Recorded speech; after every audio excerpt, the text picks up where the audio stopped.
Hola, ¿cómo están todos? Espero que estén muy bien. Me da gusto contactarlos. Una jornada más, una oportunidad más para poder interactuar a través de esta plataforma que ha sido muy eficiente, muy útil. Pues bueno, como quedamos en la clase previa, tenemos que abordar las constituciones de nuestro México independiente.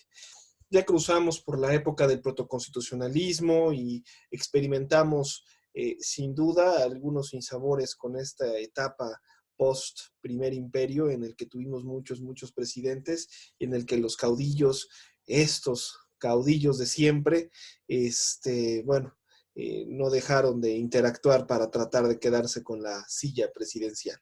En fin, de estos caudillos de la primera mitad del siglo XIX pueden destacarse ya en la parte del México independiente, pues un Vicente Guerrero, un Guadalupe Victoria, un Valentín Gómez Farías, un Antonio López de Santana, y bueno, pues prácticamente todos y cada uno del resto de sujetos que también interactuaron, desde los constituyentes hasta aquellos que fueron pues el preámbulo ideológico de esta etapa. En fin, la Constitución de 1836, como yo les comenté, no es más que el reducto donde se construye el constitucionalismo de la segunda mitad del siglo XX. Sabemos que la Constitución de 1824 estableció una república federalista presidencial que daba como no muy acotado el tema de los derechos de las personas. Y bueno, sí se definía esta estructura de estados, pero desafortunadamente también la homogeneidad inspirada en las teorías jacobinas propias de Estados Unidos y Francia, donde toda la población tenía que ser igualitaria, y adicionalmente tenían que tener pues algún sustento cultural igualitario del mismo modo, ¿no? Todos hablando es castellano, todos perteneciendo a una república libre, independiente, soberana, pero esto excluía a muchos grupos humanos que hasta la fecha, si me lo permiten, siguen siendo excluidos, como son los pueblos indígenas y algunos otros sectores vulnerables de la población. La Constitución de 1836 es la respuesta que da Antonio López de Santana al encontronazo que se dio con su compadre Valentín Gómez Farías, en el que finalmente, discrepando la postura liberal del propio Valentín, que quería reducir el poder de la Iglesia y aumentar las facultades de la República Federalista, bueno, se topa con un Antonio López de Santana que tenía más sueños dictatoriales, autocráticos, una visión lejana, pero, pero si me aguantan un poco, contradictoria de lo que tendría que ser una república. Siempre tuvo a parecer del propio Enrique Serna en su maravilloso libro El seductor de la patria. Antonio López de Santana siempre tuvo sueños de emperador, sueños de dictador, pero admiraba particularmente a alguien con quien se le comparaba mucho, que era Napoleón Bonaparte, el Napoleón de las Américas. Así eventualmente le llegaron a tildar. Antonio López de Santana, que no podía armar un proyecto de nación basado en los postulados de la Constitución del 24 y mucho menos en las reformas de su compadre Valentín Gómez Farías, pues bueno, tras un año de gobierno del presidente antes dicho, Antonio López de Santana toma el poder y disuelve muchas cosas, entre ellas el Congreso, hace, hace suyo el gobierno y comienza, inicia su ciclo como presidente, como un presidente espurio, si me aguantan también un poco más. Inicia su periodo con una constitución que marca el divorcio, que marca la separación temporal pero dolorosa de la llamada República Federal y ahora la República Centralista. Esta constitución promulgada y publicada en el año de 1836 aparece por primera vez en ese año con un intento de catalogar derechos individuales. Curiosamente, como, como buen eh,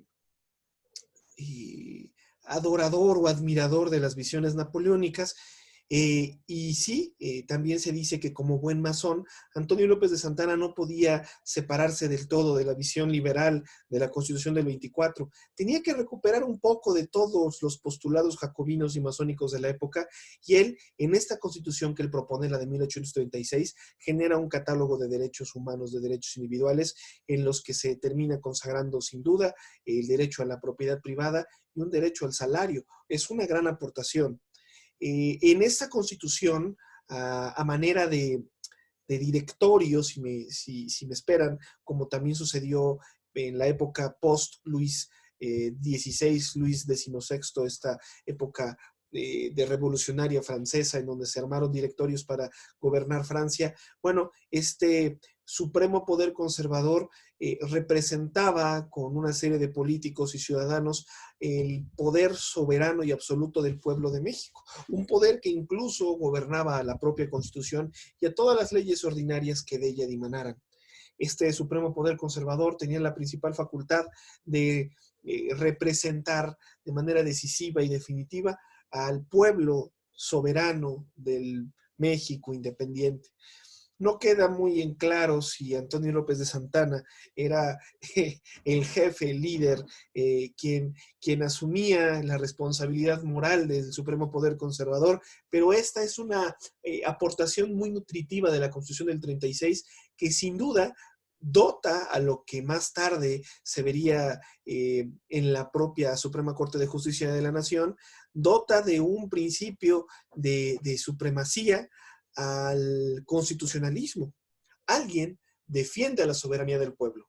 Esa soberanía, sin duda, radica en la Constitución. ¿Quién defiende la Constitución? Bueno, el Supremo Poder Conservador fue uno de estos primeros órganos que así lo alentó. La ciudadanía no era un derecho al que todos pudiesen acceder. En esta Constitución del 36 se establecía que para poder ejercer la ciudadanía se tenía que pagar algo así como 100 pesos anuales, además de todos los impuestos directos e indirectos que en la época ya prevalecían.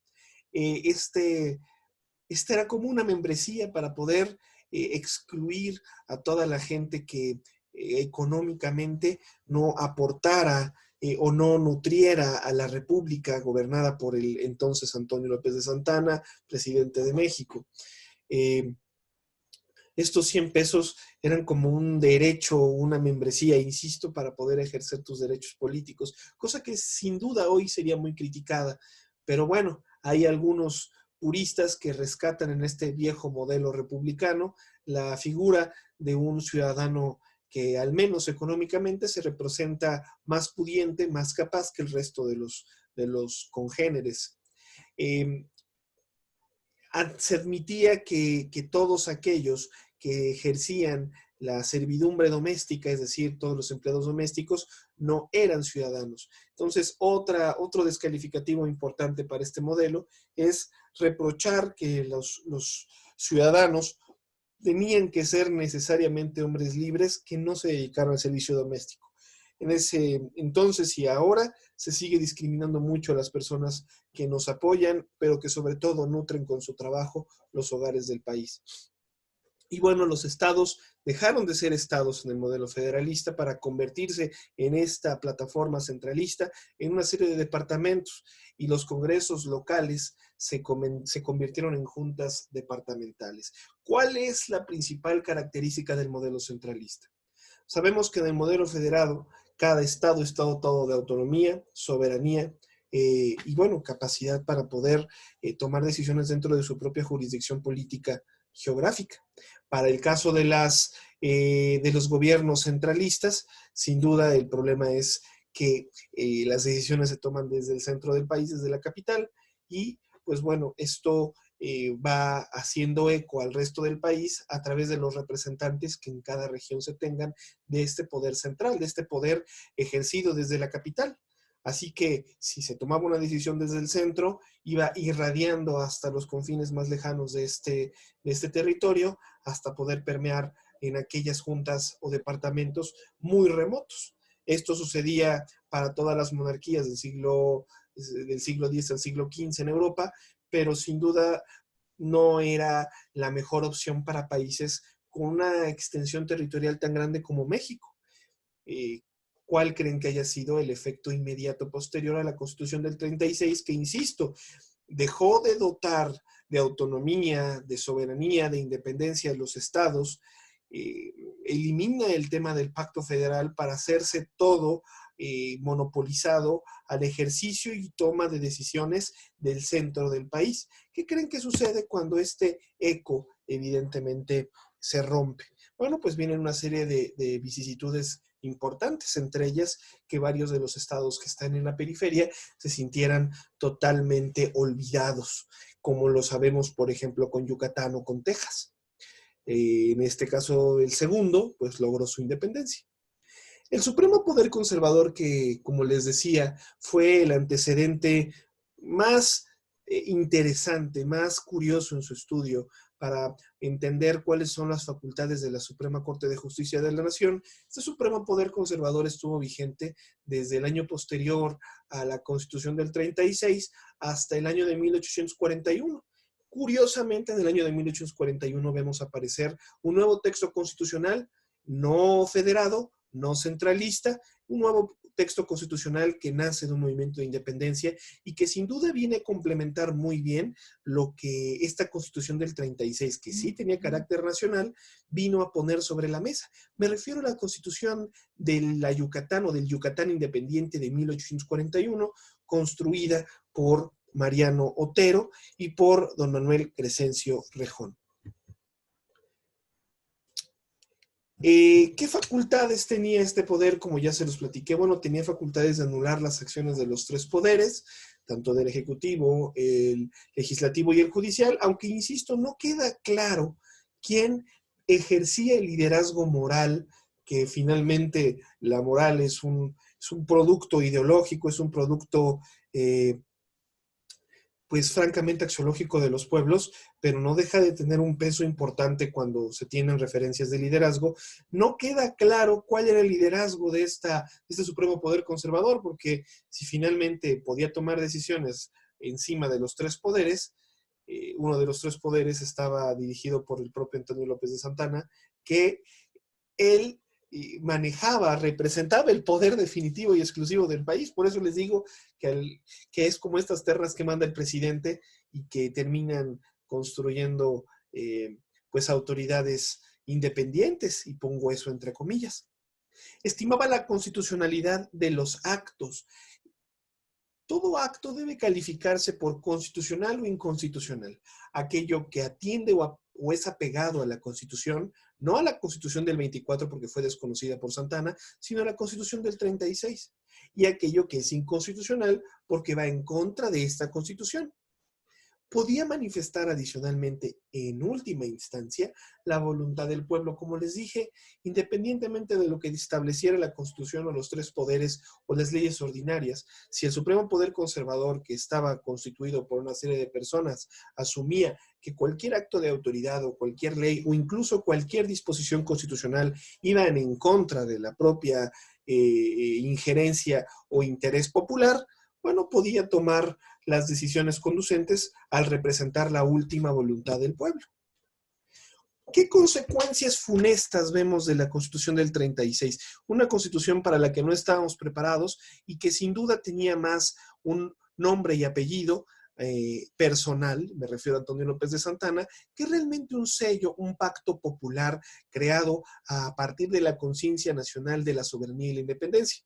Realmente muchos historiadores califican a la Constitución del 36 más como un acto de narcisismo, un acto de franca vanidad por parte de un expresidente, que realmente como un acto reformador, un tornado reivindicador del constitucionalismo de las naciones nacientes. Y se cree que esta Constitución del 36 fue tan desafortunada, tan personalista, que derivó en 19 presidentes en 11 años. Híjole, profe, ¿no me está diciendo usted que Antonio López de Santana se convirtió o erigió en dictador? Antonio López de Santana creía que él no tenía que ser presidente para poder gobernar el país. Por eso les dije que los liderazgos morales muchas veces son más representativos y de mayor peso que los liderazgos legales o fácticos. bueno, liderazgos fácticos también pueden ser morales, porque son los liderazgos de hecho. Muchos, por ejemplo, asociaban el gobierno de Enrique Peña Nieto con el propio Carlos Salinas de Gortari, y mucha gente confió en que el apadrinamiento, el liderazgo, las manos del entonces presidente de México en el periodo 88-94 iban a estar detrás de los actos del otrora también presidente Enrique Peña Nieto. Lo cierto es que fue un periodo que tuvo altibajos, más bajos que altas, pero que representó muy bien la visión del pueblo de México sobre liderazgos morales. Adicionalmente, puede decirse que el gobierno actual, el gobierno encabezado por Andrés Manuel López Obrador, es una presidencia legal, constitucional, basada en la democracia, pero lo que no puede discutirse es que independientemente de los reductos donde el partido permee, el liderazgo moral de un presidente de estas características es muy amplio. A Antonio López de Santana no le interesaba el título de presidente, no le interesaba detentarlo todo el tiempo. Él quería ser la mano que mecía la cuna más de una vez y necesitaba que el pueblo clamara por su redención, es decir, llamaran al propio Antonio López de Santana de sus retiros, de sus juegos de cartas, de sus juegos de gallos, para que él pudiera liberar al pueblo mexicano de los líderes ignorantes, opresores y todos aquellos que estuviesen conectados más con la miseria que con la riqueza. Entonces, Antonio López de Santana hace esta constitución, gobierna en un primer periodo, pero deja la presidencia a una serie de presidentes satélites, de prácticamente secretarios y empleados suyos, para que se hicieran cargo de este puesto presidencial y así asegurar que en el juego del policía malo y el policía bueno, él siempre fuera el redentor, el Mesías, frente a cualquier situación. Tras la Constitución de 1836 se viene el primer episodio realmente funesto de la historia del México independiente, que fue la separación de Texas de territorio mexicano. De por sí Texas era una zona que había sido intervenida por las migraciones continuas de pobladores, de colonos, de gente que venía de las 13 colonias, que tenían una conciencia mucho más asociada al Reino Unido o a las franjas europeas distintas a la castellana, y que, bueno, se habían acostumbrado a vivir también bajo esquemas protestantes, en comunidades cerradas, con un desarrollo prácticamente nómada, llegaban, cultivaban y buscaban mejores oportunidades en zonas más amplias y con mejores climas. Llegan a Texas muchos de estos migrantes y comienzan a fundar algunas poblaciones, aceptando que en dichas poblaciones pues tenían que ser administradas y gobernadas por el gobierno mexicano.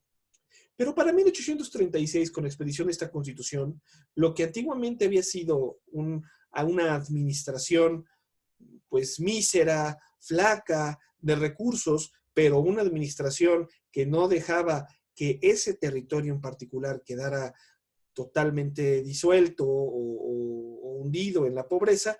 Bueno, con la Constitución del 36 pasamos de la pobreza y la administración bajita a una administración nula e inexistente y ahora sí con una sensación de no pertenencia a suelo mexicano, ¿no?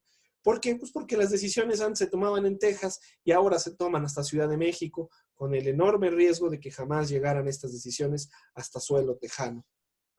En fin, la separación de México toma como pretexto esta constitución y las circunstancias históricas y sociales en las que se vio envuelto Texas en la época. Una población que mayoritariamente hablaba o mayormente hablaba inglés y una población que se sentía aislada, se sentía distante de un gobierno mexicano depositado hasta muchos kilómetros al sur. En 1836 se firma formalmente el Tratado de Velasco, un tratado en el que, bueno, se daba el nacimiento de la primera República Tejana. Esta estrella solitaria en un fondo azul es un claro recordatorio de esa primera bandera que tuvo Texas y que más tarde el Lonely Star State se terminó convirtiendo en parte del federalismo norteamericano. Sabemos también que Antonio López de Santana, pues creyéndose el Napoleón de la época, pues fue y comandó como gran general, como gran vencedor de los entonces europeos invasores, se conduce hacia el norte, hacia Texas, para tratar de detener los deseos de los Austin, ¿verdad? Y pues no lo logra. y Texas se independiza para el año de 1836. Por otro lado, vámonos al otro extremo de la República Mexicana, si nos vamos a Yucatán, vemos una separación. Esta separación también se da en 1941. ¿Se dan cuenta? Dos puntos muy distantes de la orografía nacional se separan, y se separan justamente por la espantosa administración que se llevaba desde la capital. No llegaba el agua, no llegaban los recursos, no llegaba la capacidad de inteligencia e ingeniería suficiente para que desde el centro del país esos estados o esos entonces departamentos no se sintieran separados y se independizaron. Yucatán promulga su constitución en el año de 1941, siendo esta la bandera independentista de Yucatán. Hasta la fecha, ustedes, por ejemplo, si ven el equipo de fútbol Venados de Yucatán, se van a dar cuenta de que en el respaldo de la playera de Venados está la bandera independentista yucateca, muy característica. En ese entonces la península de Yucatán no solo era Yucatán, era Campeche, Yucatán y Quintana Roo.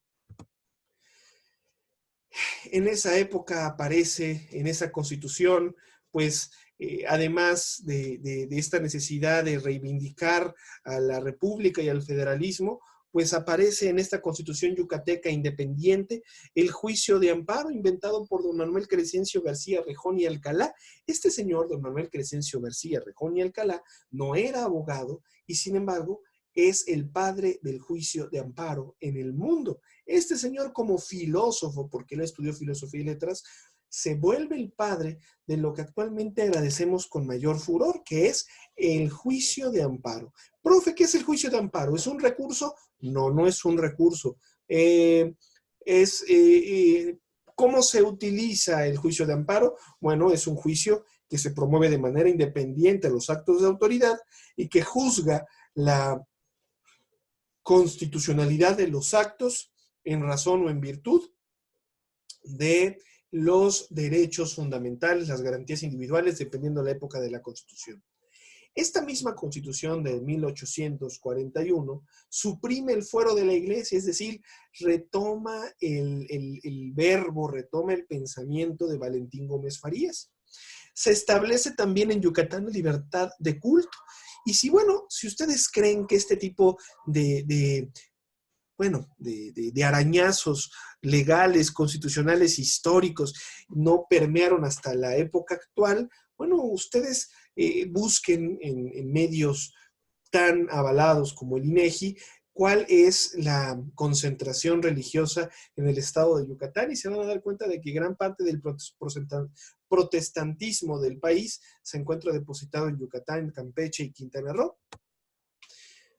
Este señor es el padre del juicio de amparo, estuve en el examen, don Manuel Crescencio García Rejón y Alcalá. Él no era abogado, insisto, era filósofo. Y él tenía, fíjense, este señor, don Manuel Crescencio Rejón, que era un liberal radical, defendía en gran medida a Valentín Gómez Farías. Él también se involucra en el constituyente de 1823. Este constituyente finalmente lo puso del lado federalista. Él, como filósofo, enumeró cuáles eran los derechos del hombre, fue precursor de la elección directa a legisladores, del juicio político y del control difuso de la Constitución. Él crea el juicio de amparo. Y tenía un compadre que se llamaba don Mariano Otero, que aplica hoy la fórmula Otero, en la que el juicio de amparo solo va a ser aplicable para aquellos que lo demanden. Principio de relatividad del juicio de amparo. Yucatán se separa de México en 41, publica su constitución. ¿Y cuál es la respuesta a la separación de Texas y posteriormente a la separación de Yucatán? Un grito desesperado por parte del gobierno de Antonio López de Santana y de los presidentes satélites que gobernaban con ese espurio sujeto que, finalmente la historia no deja de cobrarle un montón de cosas curiosas, no solo en México, sino también en Colombia, donde cerca de Cartagena de Indias, Antonio López de Santana tuvo una casa cuando fue exiliado, en fin. En respuesta a esta avanzada histórica de independentistas o gobiernos independientes, se promulgan las llamadas Bases Constitucionales de 1843. Estas bases constitucionales de 1843 fueron el revés político que hace él mismo, que no estaba casado, con ningún modelo político, sino solo en aquellos modelos en donde él figurara como el máximo líder, mesías y redentor, donde él en este nuevo documento suprime el supremo poder conservador que él había creado unos años antes, empodera al Ejecutivo de tal manera que dice, ok, no están de acuerdo con el centralismo, a la fregada del centralismo, ¿vale? Perdonen, cambio de rollo. No están de acuerdo con el gobierno, con el Supremo Poder Conservador, porque creen que esto es una soberanía. ¿Saben qué? A la fregada del Supremo Poder Conservador.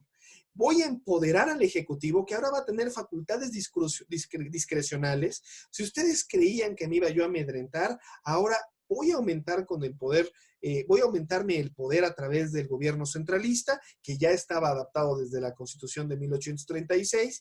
Voy a ser un intolerante con cualquier tema asociado a la iglesia, porque necesito recursos, necesito apoderarme de recursos. Voy a seguir condicionando a la ciudadanía. Voy a hacer que todas las personas que quieran trabajar en mi gobierno paguen para ser servidores públicos, lo que fomentó muchísimo la corrupción. Y bueno, se ratifican los fueros de la iglesia y el ejército. Básicamente es declarar la guerra, no a la iglesia como tal, pero sí a todos los que no fuesen de la religión católica y de los cuales el gobierno pudiese de alguna manera tomar recursos. ¿Por qué les digo que como les digo una cosa y les digo otra, como diría Cantinflas, muy sencillo? Porque el gobierno de Antonio López de Santana, pese a que esta constitución, la del 43, lo empodera políticamente para ser un dictador, después se arrepiente, allá antes de que acaben esta década de los 40, bueno, decide retirar todo lo que había construido él y bueno, regresa al federalismo. Pero por lo menos la del 36 y la del 43, esta no es una constitución, son como una serie de reformas, se les llama bases orgánicas, pero son reformas a la constitución del 36. Lo único que hacen es restarle poder al pueblo, restarle poder a los ya roídos y flacos departamentos y empoderar al gobierno del presidente Antonio López de Santana para que pudiera hacer lo que a su cuenta y gracia fuesen lo mejor. En fin, tanto la invasión americana como algunos otros muy desagradables ingredientes terminan remitiéndonos a lo llamado o a la llamada Acta Constitutiva y Reformas de 1847. Yo les dije, como les dije una otra, valga la redundancia, les digo otra, así decía Cantinflas. Y así decía Antonio López de Santana. El señor en el 36 adopta una constitución centralista, pero sentía culpa, yo creo que cargo de conciencia, por eso crea el supremo poder conservador y ejerce un liderazgo moral sobre él para que las personas no dejaran de pensar en Antonio López de Santana como el gran Mesías, el redentor político de este país. Él decide que esta constitución, la del 36, sea una constitución de corte centralista, que va a tomar las decisiones desde el centro del país y que los poderes, los tres poderes, gobernarán desde el centro del país. Eso pasa con la constitución del 36. Por este mismo cargo de conciencia de haber arrebatado el federalismo a México y puesto el centralismo, también establece un catálogo de derechos humanos. Yo creo que inspirado en el pensamiento de don Manuel Crescencio Rejón, que en el constituyente del 23, pues hizo un catálogo de derechos que nadie peló, ¿verdad? Años después se separa Texas y amenaza, y no solo amenaza, se separa Yucatán. Entonces, Antonio López de Santana tenía la opción de arrepentirse inmediatamente, es decir, 2 años después de la separación de Yucatán, pero no lo hace. Reacciona 2 años después de la separación de Yucatán con su constitución y hace una serie de reformas a las que les llamamos bases orgánicas o bases constitucionales de 1843. Todos esperaban, quizá en ese entonces, que el presidente por fin adoptara un tinte conciliador y regresara al federalismo y tomara conciencia del valor que tenía para los estados administrarse con sus propios recursos. Lo cierto es que las bases constitucionales de 1843 solo fueron una confirmación asquerosa del ya hegemónico poder ejercido por este señor y hacían una destrucción muy intensa, muy profunda de los escasos logros como el supremo poder conservador que ya había logrado obtener el ciudadano promedio a través de la Constitución del 36. poco le dura el gusto y un par de invasiones americanas a Antonio López de Santa Anna para poder darse cuenta que la solución no era volverse un dictador, la solución tenía que ver con adoptar aquellos esquemas que le eran más afines a los estados en ese entonces, como aquellos que habían logrado pues cierta estabilidad a través del federalismo. Por eso, la llamada Acta Constitucional del 47 reinstala la Constitución de 1824, retoma el federalismo. Hay que decir que esto también fue jurado por pues unos de tantos sujetos ahí, satélites de Antonio López de Santa Anna, es decir, es una constitución santanista completamente. Suprime la figura del vicepresidente, una figura que la Constitución del 24 ya tenía, pero que fue aprovechada muy bien por Santa Anna, porque él no quería gobernar directamente, como ya se los dije. Se incluyen los derechos del hombre, cosa que la Constitución del 24 no tenía. Bueno, ya se incluyen.